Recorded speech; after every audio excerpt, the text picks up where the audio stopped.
Let's bring in former New York Mayor Rudy Giuliani. Hello, my friend. It is good to see you. Pretty much pathological at this point. These people can't stop their hate of President Trump, even if it destroys their own credibility in the process. What is your take on their latest manufactured crisis, Trump's renovation at the White House? I think you're right on target. It is pathological. It's almost as if we have a societal serious mental illness. I've thought that for some time, though. Way back in 2020, I had two psychiatrists on a podcast. I think it was August of 2020. And they actually told me that. We were analyzing Biden's dementia, which, by the way, was well known way back in 2018 and 2019, but that's another matter. So they told me, you know, this thing they're doing with Trump, and one of them wasn't even a Trump supporter, and one was, but the one even that wasn't said this is a mental illness. It has all the qualities that under the DSM-5, we could, if an individual displayed this, we would suggest that they have a mental examination, a very serious one, and that they could constitute a danger to themselves. Their hate. Have you ever watched them and been up close and watched their eyes? I mean, I've seen some have come up to me to threaten me, and I look in their eyes, and it's like, wow.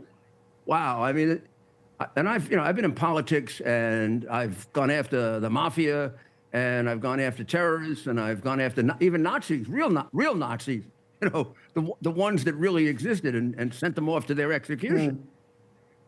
I don't think I've ever seen people more removed from reality than these people.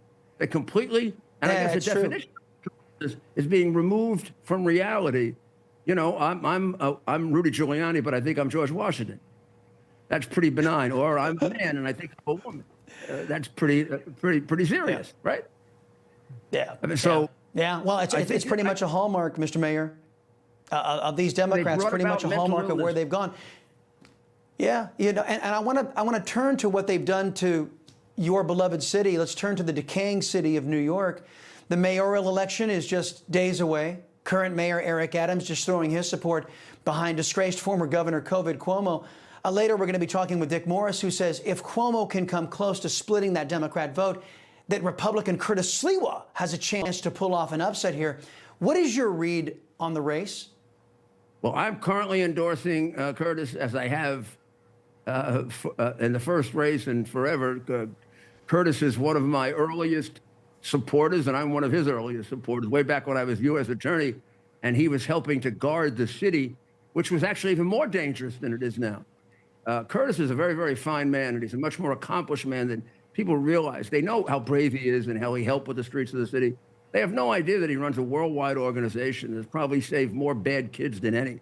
You know, those kids that are doing that guarding of people for us, those kids were headed in a very different direction until Curtis got them, and Curtis got them heading in the direction of becoming heads of stores, heads of companies, people with good jobs, and people who stay with him in 40 different countries.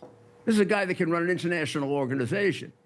So I talked to the president the other day because, of course, I want his advice on it. And he said, oh, you know, when I talked to Curtis, I was really surprised how knowledgeable he is about the city. I haven't talked to him in years. It's true. He's about as prepared for being mayor as I was when I ran, because he's been studying for 4 years, including somewhat with me. Yeah. So I'm all for Curtis. I realize the danger. Yeah. I'd like to see them, and I just came up with this now. I haven't talked to either one of them about it. I'd like to see them form a ticket. I'll flip a coin for them if they want, because although I'm opposed to Andrew is the normal political risk that we face. We've been able to face it, and we can handle it.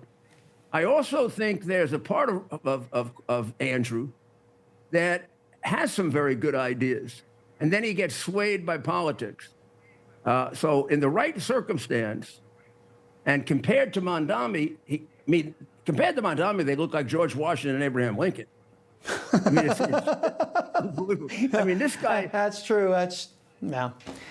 Well, look, one of them, Mr. Mayor, I got one more question. Yeah. I got one more question I got to get to you before, because we're running out of time really quickly here. And this is an important one, too. You mentioned wild-eyed people earlier. Democrats, in typical leftist fashion, have not backed off their push for political violence and violent rhetoric out there. Congresswoman Yolanda Jones just called for, quote, slashing the necks of Republicans if necessary. Watch this. I think that's why Democrats are losing black people. That's why they're losing poor people, because poor people, all they want is for us to fight. So if you hit me in my face, I'm not going to punch you back in your face. I'm going to go across your neck. Mr. Mayor, in my view, the Democrats' normalizing of political violence is a direct abandonment of what America stands for, civil debate in the arena of ideas. Where am I going wrong here? You're not wrong at all. What you're showing is it gets worse and worse and worse.